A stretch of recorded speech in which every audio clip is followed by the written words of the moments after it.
जज साहब अपनी ही माँ को वृद्धाश्रम छोड़ आए। आश्रम में माँ का ध्यान रख सके इसलिए वहां के चौकीदार से दोस्ती कर ली थी और उसे कुछ पैसे भी दे दिए थे। चौकीदार के पूछने पर जज साहब ने चौकीदार को अपने दिल की बात आंखों में आंसुओं के साथ बता दी कि घर में पत्नी है जो माँ के साथ बदतमीजी से पेश आती है और पत्नी के कहने पर दोनों बच्चों ने माँ से बात करनी ही बंद कर दी। माँ को अकेलापन लगने लगा और इन सब वजहों से दिन भर रोती रहती थी, इसीलिए उसे आश्रम छोड़ने के लिए आ गए।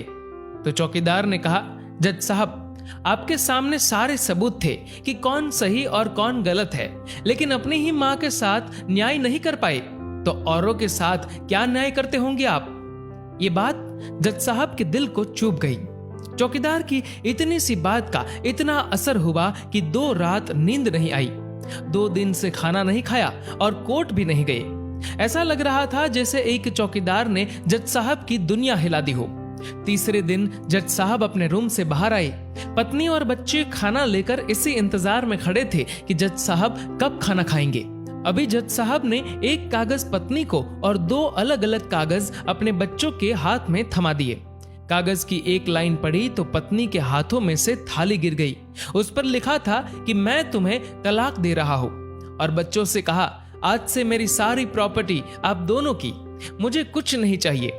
बच्चों ने उन्हें जबरदस्ती कुर्सी पर बिठाया, हाथ जोड़कर पैरों में गिरकर इन सब का कारण पूछा तो आंखों में आंसुओं के सैलाब के साथ जज साहब बोले कि मैं मेरी 65 वर्ष की माँ को आश्रम छोड़ के आया हूँ, अनजान लोगों के भरोसे छोड़ के आया हूँ, और आप सब कारण पूछ रहे हैं। हम लोगों को शर्म आनी चाहिए। रोज मेरे कोर्ट से आने के बाद माँ रोती थी कि बेटा प्लीज मुझे वृद्धाश्रम में शिफ्ट कर दो।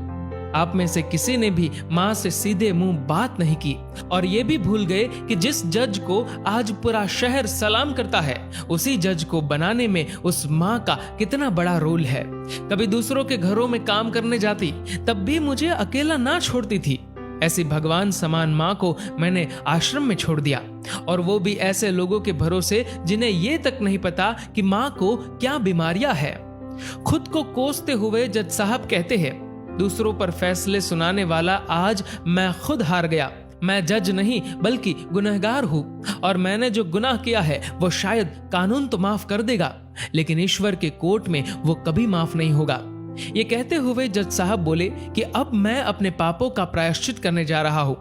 मैंने अपना सब कुछ आप लोगों को सौंप दिया है, और अब अपनी माँ के साथ आश्रम में रहूंगा और उनकी सेवा करूंगा। पत्नी से जज साहब ने कहा कि याद रखना, आज तुमने उस माँ को आश्रम भिजवाया, तुम भी एक माँ हो, कल तुम्हें भी कोई आश्रम भेजेगी, तब तुम्हें मेरे इन शब्दों का अर्थ सही मायने में समझ आएगा। ये बोलकर जज साहब आश्रम के लिए चल दिए। आधी रात को चौकीदार भी जज साहब को देखकर चौंक गया। आश्रम के अंदर दाखिल हुए तो देखा माँ सो रही थी। करीब जाकर देखा तो पूरे परिवार की तस्वीर से लिपटकर रोते हुए माँ सो गई थी। आश्रम का प्रशासन भी जाग गया, क्योंकि पीछे पीछे पत्नी और बच्चे भी आ गए थे। उन्हें यह एहसास हो गया था कि उन्होंने क्या पाप किया है। तभी आश्रम की एक कर्मचारी बोली, हम इन्हें आपको नहीं सौंप सकते, क्या पता कल आप इन्हें मार दो तो। ये सुनते ही जज साहब की पत्नी को दिल में बहुत दर्द हुआ। वो बोल उठी कि मैडम जी, शायद हमारे हाथों बहुत बड़ा पाप हुआ है, मानते हैं, लेकिन अब हम इन्हें मारने नहीं, इन्हें एक नया जीवन देने आए हैं। आश्रम के सभी बुजुर्गों की आंखों में आंसू थे। सब के सब रो पड़े। खुशी के आंसुओं के साथ माँ को घर ले आए।